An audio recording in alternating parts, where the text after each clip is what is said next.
Chairman Cohn, trustees, honored guests, families, friends, and alumni, welcome once again to the 254th commencement of the University of Pennsylvania.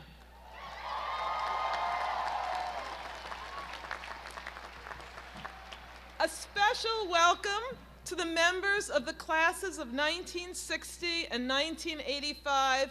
It's great to have you and all returning alumni back on campus. Now, everyone, let's hear it for the graduates of the great class of 2010.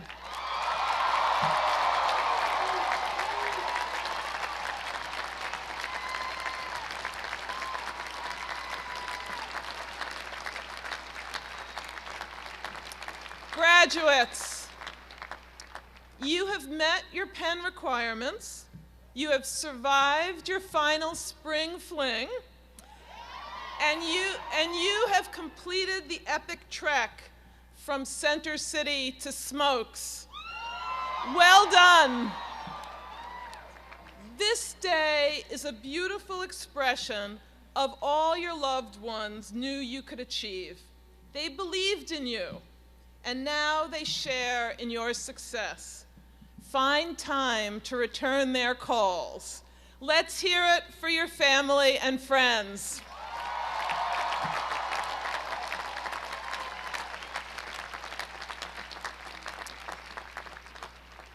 Only this commencement, these exercises alone, separate you from the so-called real world. I'm sure you've heard much about this foreign locale.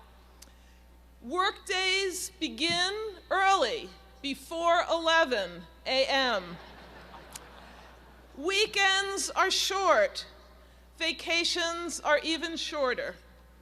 I was reminded of the difference between Penn and the real world just last week when, in shockingly cold, 48-degree weather, rainy at that, I put on a beach party for the senior class at my house, complete with Penn-themed beach balls, pails, and flip-flops.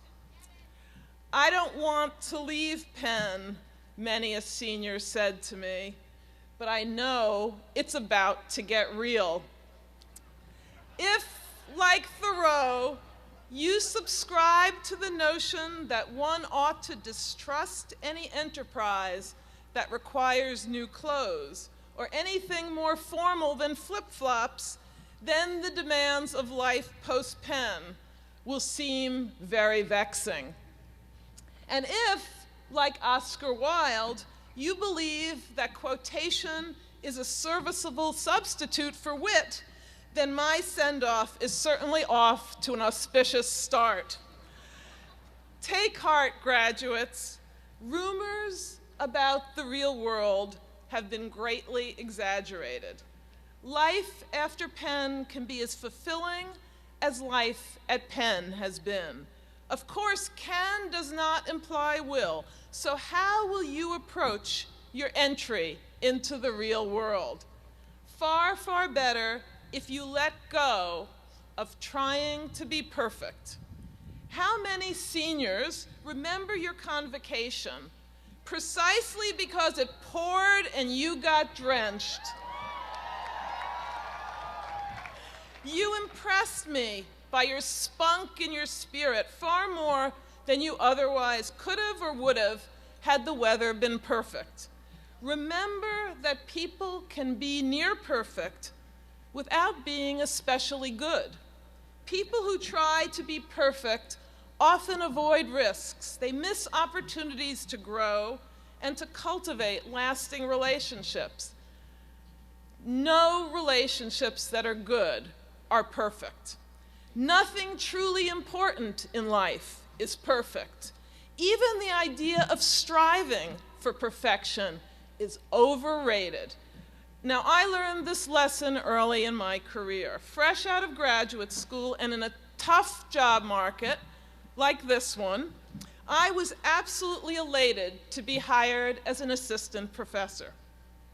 But I soon discovered that my teaching experience, which consisted of a single 45-minute lecture that it took me a full month's full-time work to prepare, didn't exactly match my new teaching load, 4 lectures and 6 seminars a week.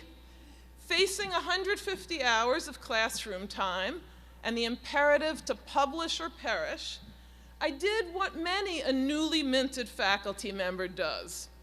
I panicked. There was no time to make every lecture perfect, and even less time to write my magnum opus. So, I stuffed my book manuscript in a drawer, and I took a risk, a big risk. I threw myself full-time into teaching, and instead of proving that I could drive home perfect truths in political philosophy by the end of every lecture, I decided to pepper my students with provocative questions to get them thinking along with me. And I discovered just how enjoyable it was to lead lively discussions that didn't reach cut and dried conclusions. Ultimately, my students and I learned more from my letting go than any of us would have from striving for perfection.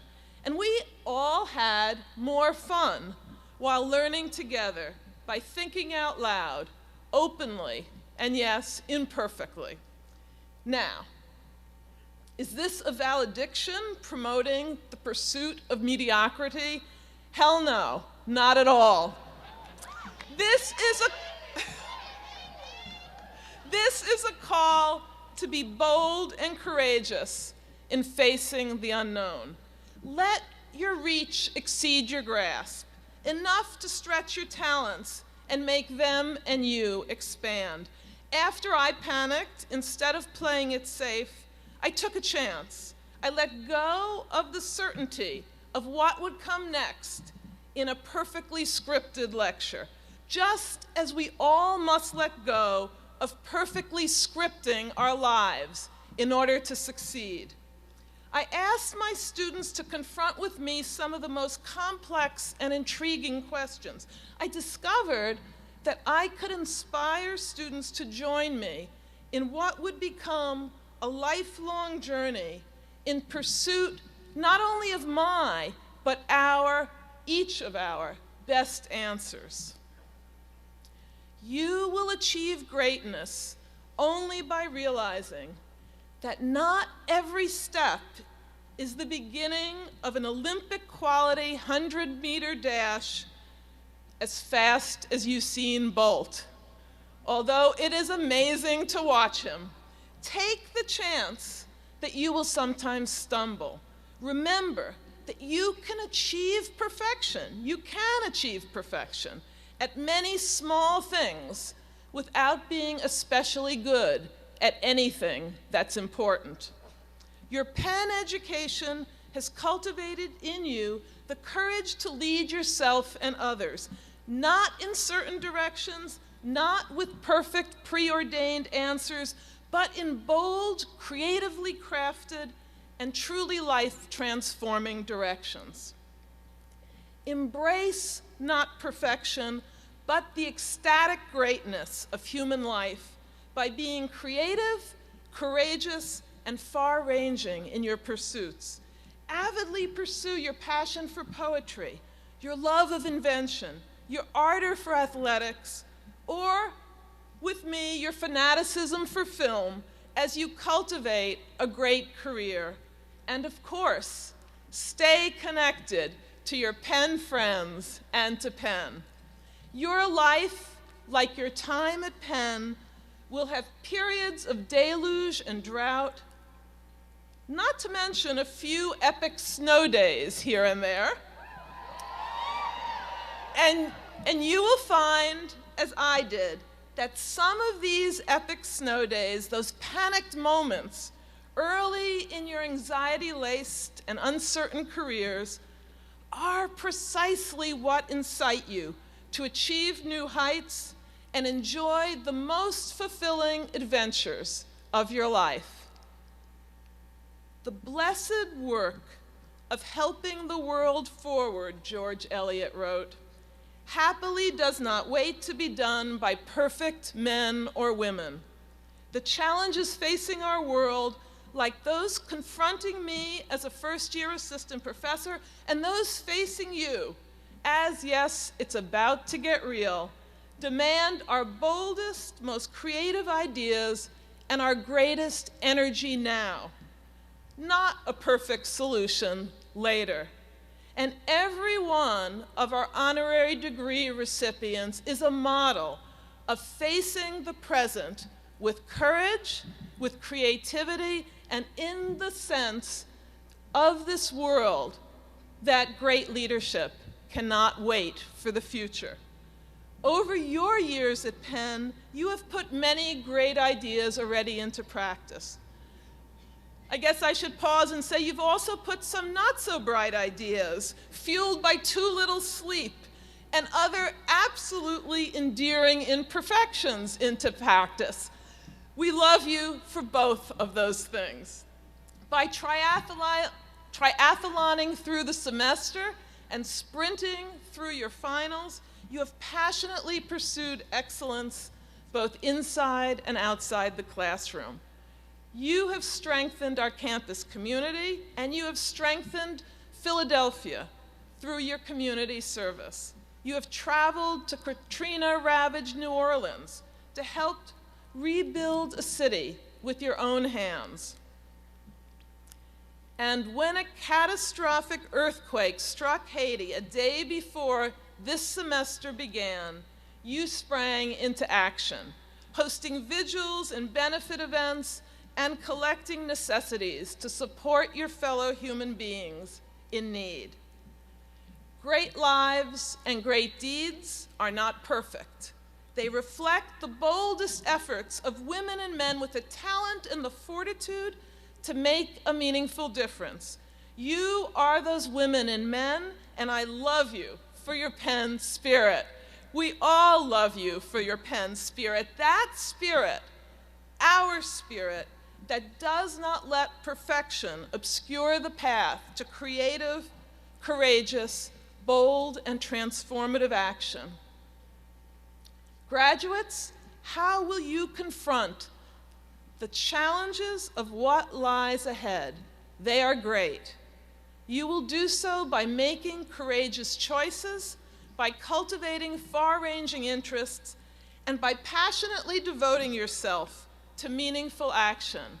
You will live a life that is every bit fulfilling and fun as your time at Penn. You will tackle the greatest challenges of your time by leading others not perfectly, but courageously. And you will be the generation that not only imagines a truly bright future, but avidly works day in and day out to bring it into being.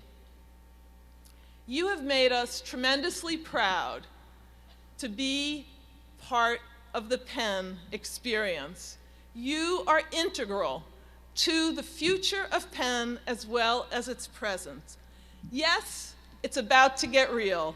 So now go out bravely, truly bravely into the real world, boldly stake your claim, and not perfectly but passionately make a positive difference.